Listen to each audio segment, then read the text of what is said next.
xam ne Pape Ngagne Ndiaye c'est l'un des journalistes les plus à équidistance des chapelles politiques. Vraiment.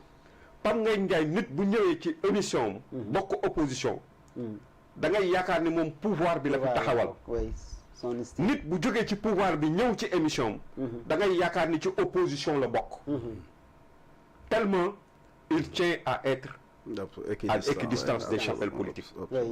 tey Pape Ngagne Ndiaye lu tax ñu bëgg ñu di ko indil ay jafe-jafe man fenn rek laa ko wéer son point de vue comme ni ma la doon xam nga wax naa la fi ni la loo nekk journaliste avant ngay nekk journaliste sénégalais nga xam nga ay jafe-jafe yi am ci réew mi xam nga ko am nga ci point de vue yaa ci njëkk war a am point de vue en tant que professionnel de la presse avant même man politique bi wala un sénégalais lambda di ci am point de vue yow sa xel ak sa kii dafa màcc jëm ci loolu war nga xam lu normal ak lu normalul soo gisee lu normalul sa réew mais bu fekkee ni mais bokk na ci la charte des droits de l'homme bokk na ci le droit à la résistance ci la bokk su fekkee dañ nga teg lu jaaduwul su fekkee da nga gis lu normalul sa réew su fekkee ni yow maanaam dénoncé woo ko complice nga donc en tant que journaliste moom gis na ni lu dans le dossier Farba Ngom nee na lu ko jaaxal la lu nga xam ni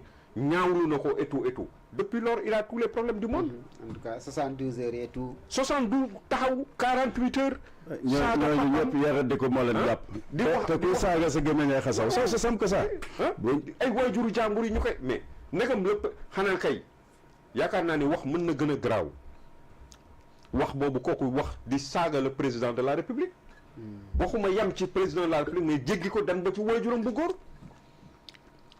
loolu kooku anam kooku fu mu mën a nekk ci àddina normalement te kooku daf ma wóor ni génnul réew mi ngi ci biir dëkk bi mais kooku normalement waru kooku mooy loolu mooy offense mais xam nga ne le doyen Doudou Wade li mu wax xam nga ni du offense absolument du offensé wul kenn comme ni ko Latir waxee le métier xam nga yéen ñi sax mooy mépriser certains corps de métier contexte bi aussi est-ce que xam nga moom na nga ko waxee xam nga dama ko waxee mooy il est difficile de conduire un avion.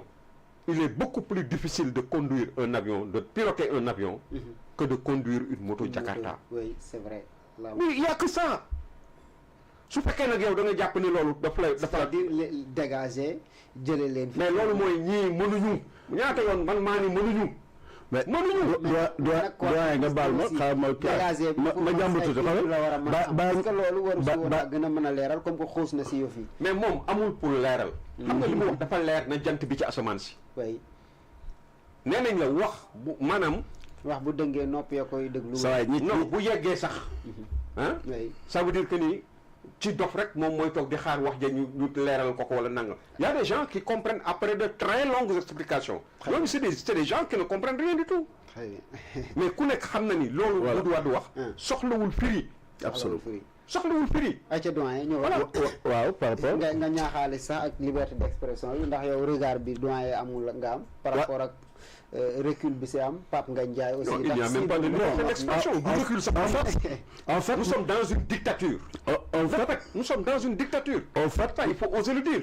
en fait moi su nit ki bu waxee ñu jàpp ko. su fekkee nit ki dafa génne opinion ñu jàpp ko. mais il n'y a plus de démocratie. pour man nag et quand il n'y a pas de démocratie il y a une dictature. waaw mais ces gens sont en train d'essayer de se machiner de se liguer avec un parti État comme la Chine. Des gens qui sont en train de vouloir mettre en place un ministère de la propagande.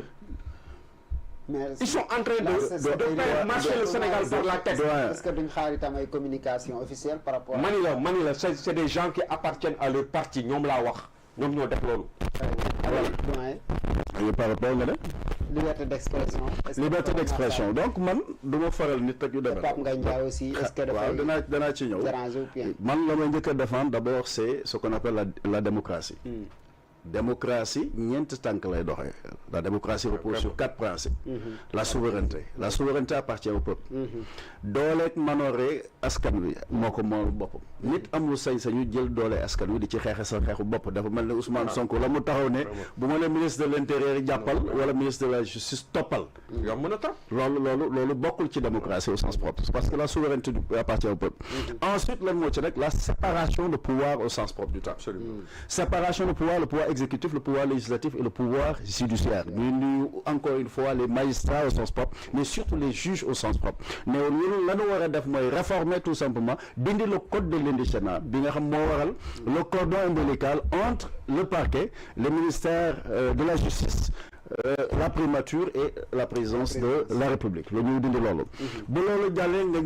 La liberté d'expression, la liberté de presse, les libertés individuelles et collectives. C'est aussi simple que ça. Lolo, dafa war am ci deug. Lolo, ça veut pas dire qu'on a wax lu ne. Waaye wax dafa neex.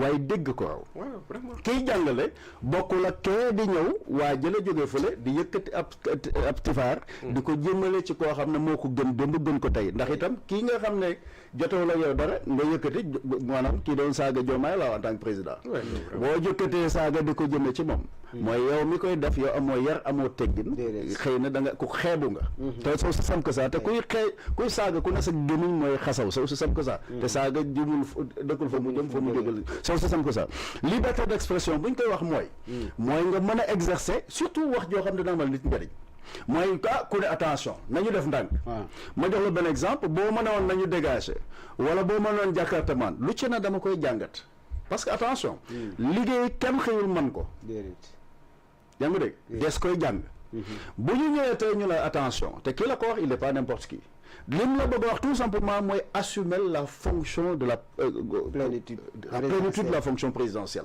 yow Bassirou Diomaye ci la ñu lay woo mooy li nga toogaay bi benn doon ci seex bi waaye mate ko ba kenn bu mu la gënal réew mi Ousmane Sonko surtout parlant de lui bu mu la gënal réew mi bu mu la gënal sa bopp bu mu la gënal taarix bu man nii di wax bu ma la gënal réew mi bu ma la gënal comme mën a doon say doom ak doomi keneen a ci yem bu xale yi ne ci biti itam na nga xalaat ne sa doom waru ñoo nekk ci kër di lekk di naan pendant ce temps là xale yaa ngi ci biti mag ci loolu lay wootee donc liberté d'expression mooy ki nga xam ne bu waxee non seulement am na sañ-sañu wax xalaatam ci dëkk bi tey liberté de la presse tey boo waxee ko mel ni Pape Ngagne li may retenir ci moom benn daje nañu un peu vers cité góor gi boobu pourtant newuma ci sax di ay daamaar ak yi dama doon damay dox mais gis nga fa ma gisee na la jéggi tali bi ñëw ci boppam nuyul ma boppam loolu ko amul humilité mënu ko ñaar un professionnel au sens propre du terme ñett le faux et sacré le commentaire est libre ku ne am nga sañ-sañu laaj sa xalaat bu laajee xalaatam loolu la bu loolu jàlle muy ñeenteel bi nag l'égalité des citoyens devant la loi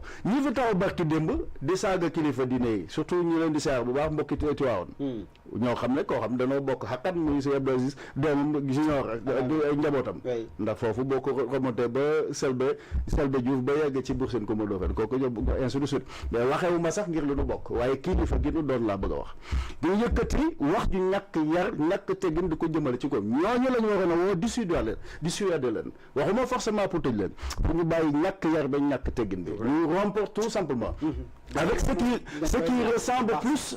ce qui ressemble plus à du satanisme au sens propre. Quand je vois les gens pratiquer ce qu'on appelle le PASTEF, moi je vois tout simplement du satanisme au sens propre. Pourquoi je le dis? Li ñuy wax la désacralisation socioculturelle ñun dafa am lu ñu xam am war ma am lu ñu bokk. La déstructuration politico-religieuse dañu am lu ñu xamee politique am na lu ñu xamee diine yu dama noonu dox ci ñaari mécanisme l'inculture politique et la culture de la violence ma jox la benn exemple bu doon comme li père Doudou Wade wax man en tant que consultant en management stratégique la may njëkk a xelal bu boobaa froidement la wax Diomaye mooy li nga war a njëkk a def mooy allié wul te aligné wu ak président Donald Trump àndal ak moom ci gouvernement yi bàyyi man maa koy wax aligné wul pourquoi tu sais pourquoi ay nit bu ñu jógee ne Pastef dem ba naan dañuy dem ci ay parti communistes. C'est des gens qui nous mettent en danger et qui mettent en danger tout simplement cette république et qui risquent demain li dal Maduro ku leen ko waxul ne arrêté leen yaa ngi ci non parce que attention ce Sénégal là du nekk comme ñooñu nga xam c'est parti communiste au sens propre yenn sax du parti état yenn yi waxu man dem ba rek laa ci am solo man waxuma lii wala laa li ma wax mooy dem ba laa wax dem ba du point de vue géopolitique et géostratégique nga xam fii àdduna toll nga xam Sénégal rôle bi muy joué est-ce que tu penses une seule seconde que yow mën nga ñuy balancer loo vers la Chine te ñun faluñu la yaa ngi ci erreur bu mag a mag kon ku mel ni tey Doudou Wade bu la waxee li mu lay wax daf lay alerter na la defal ndànk parce que quand on réorganise le monde en termes de restructuration au sens propre du terme yow boo bëggee am ndam tey Bassirou Diomaye mooy tey aligné wul tout simplement ak Donald Trump au-delà nga aligné sax d'ailleurs mais avec lui au sens propre du terme